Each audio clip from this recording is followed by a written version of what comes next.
سلام، وقتش همه شما بخیر. امیدوارم که هر کجا هستید حال دلتون خوب باشه، سالم و تندرست باشید و از اینکه باز در کنار شما هستم بسیار خوشحالم. ما قراره تو این پلیلیست که قراره در یوتیوب هم قرار داده بشه یک سری آموزش ها برای شما کاملا رایگان قرار بدیم. آموزش ها شامل آن پیج، آف پیج و سئو فردی و ابزارهای سئو نیز برای شما تشریح میکنیم، مثل Ahrefs، گوگل کنسول، گوگل آنالیتیک و سایر موارد. و در قسمت های آن پیج، آف پیج و تکنیکال با شما صحبت خواهیم کرد.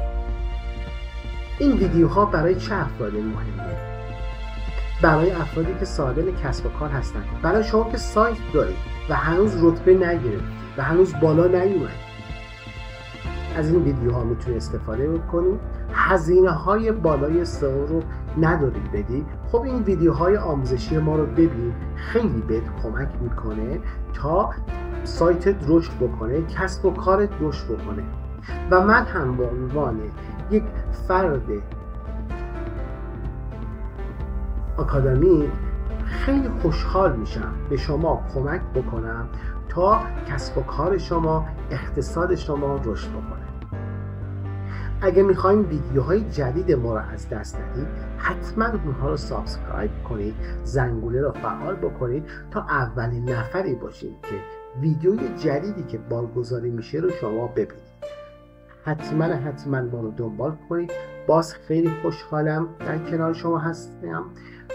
از شما چیزای زیادی قراره یاد بگیرم و شما هم از معلومات بسیار اندک من استفاده کنید و به کار ببرید و من هم خوشحال میشم که شما این کسب و کارتون رو رونق دادید و توسعه دادید.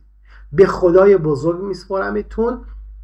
همه تون رو دوست دارم و امیدوارم که توی همه موارد زندگی موفق و پیروز باشید.